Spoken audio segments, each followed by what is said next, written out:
उपवास म्हटला की घरोघरी अन्नपूर्णा उपवासाचे नवनवीन पदार्थ आवडीने करतात. म्हणजे घरोघरच्या स्त्रिया ज्या आहेत त्या नवनवीन पदार्थ जे उपवासाचे असतात, साबुदाण्याची खिचडी असो किंवा शेंगदाण्याचे पदार्थ आवडीने करतात. पण निर्जला एकादशीला हे सगळंच निषिद्ध असतं का? आपण ते जाणून घेऊयात.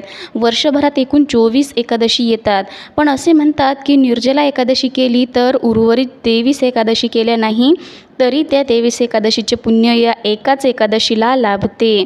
म्हणून या एकादशीला खूप महत्त्व आहे. मात्र एवढे पुण्य एकत्र साठवायचे तर नियमही कठोरच असणार आहेत ना. निर्जला एकादशीला दोन्ही वेळी खायचे तर नाहीच.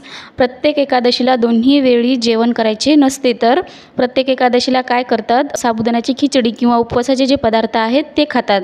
पण निर्जला एकादशीला काहीही खायचं नाही, शिवाय पाणीसुद्धा प्यायचे नाही असा नियम आहे. त्यामागील कारण काय असावे ते आपण बघूयात. निर्जला एकादशीच्या निमित्ताने आपल्या पूर्वजांनी पाण्याचे महत्त्व अधोरेखित केलेले आहे. हे व्रत ऐन पावसाळ्यात येत असल्याने पावसाचे पाणी साठवा, अन्यथा बिना पाण्याचे राहावे लागेल, असाच संदेश जणू काही या व्रताच्या निमित्ताने शास्त्रकारांनी दिलेला आहे. आणि म्हणूनच या निर्जला एकादशीचे व्रत निर्जळी राहून म्हणजे बिना पाण्याचे राहून पाणी न पिता केले जाते. द्वादशीला कृष्णाला फूल वाहून हा उपवास सोडला जातो. एकादशीचा उपवास म्हणजे महिन्यातून 2 दिवस तोंडाला पाणी आणि पोटाला पूर्ण वेळ विश्रांती देण्याचा दिवस असेही मानले जाते. अर्थात जे लोक फराळ न करता एकादशी करतात हे विधान त्यांना लागू होते. एकादशी अन दुप्पट खाशीवाल्यांना हे लागू होत नाही.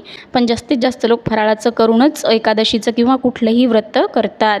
देवाचे नाव घेत विषय विकार वासना यातून मन अलिप्त करावे, यासाठी दर महिन्याला विष्णू उपासनेच्या स्वरूपात एकादशीचा उपवास किंवा व्रत करावा असे सांगितले जाते. आरोग्य, शरीरशुद्धी, अपचन, रोगनाश इत्यादीसाठी सुद्धा मनुष्यच नाही तर पशुपक्षीही उपवास करतात. पशु किंवा पक्षी यांना अपचन झाले असता किंवा एखादा विकार रोग झाला असता ते सुद्धा कडकडीत उपवास करतात. कोणताही खाद्यपदार्थ त्यांच्यापुढे ठेवला तरी ते स्पर्शही करत नाही, तेव्हा त्यांचा उपवास चालू असतो. काही कुत्रे, गायी तर जन्मापासून आयुष्यभर विशिष्ट दिवशी उपवास करत असतात. यावरून मानवाने उपवासाचा खरा अर्थ समजून घेतला पाहिजे.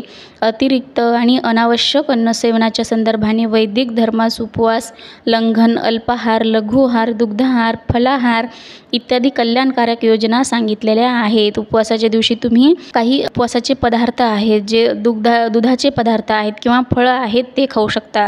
त्यांनाही आजच्या विज्ञान शाखांनी उपयुक्त, योग्य आणि शास्त्रीय अशी मान्यता दिलेली आहे. शरीरात 2 प्रकारची इंद्रिये किंवा अवयव आहेत. कधीही विश्रांती न घेता अखंड क्रियाशील असणारी आणि विश्रांती घेऊन कार्य करणारी. जन्मापासून मृत्यूच्या क्षणापर्यंत अहोरात्र अखंड अविश्रांत क्रियाशील असणाऱ्या इंद्रियांमध्ये हृदय, रक्तवाहिन्या, फुफ्फुसे, अन्नाशय, जठराग्नी, अन्ननलिका इत्यादींचा अंतर्भाव होतो. ह्या कशा असतात? अविरत कार्यरत असतात. आणि जी कार्य विश्रांती घेत करणारी आहेत ती म्हणजे हात, पाय, नाक, कान, डोळे, जीभ, मन यातील अन्नाशय, जठराग्नी अखंड अहोरात्र कार्यरत असतो. जे आपले अन्नाशय, जठर आणि जठराग्नी आहेत ते कधीही विश्रांती घेत नाहीत. उपवासाने त्या अंशतः तरी विश्रांती दिली जाते. विश्रांती देण्याने त्या इंद्रियांची कार्यशक्ती, कार्यक्षमता यात वाढ होते व ती शरीराला, आरोग्याला उपयुक्त ठरते. उपवासाचा मुख्य लाभ म्हणजे अन्नाशयात न पचलेली अशुद्ध द्रव्ये किंवा अन्न घटक, त्यातून उत्पन्न होणारी विषारी द्रव्ये, विषाणू, रोगबीजे, रोगाणू, रोगजंतू सर्व काही उपवासाने नष्ट होतात. त्यामुळे रोगांचाही आपोआपच नाश होतो आणि आजाराची कारणे सुद्धा कमी होतात आणि दीर्घायुष्य लाभते. म्हणून आठवड्यातून किंवा महिन्यातून एकदा एकभुक्त किंवा दोन्ही वेळचा उपवास अवश्य करावा असे म्हटले जाते. उपासनेला उपवासाची जोड मिळाली असता तनामनाची शुद्धी होते. म्हणून अनेक भाविक महिन्यातून 2दा येणाऱ्या एकादशीचा वर्षभर उपवास करत असतात.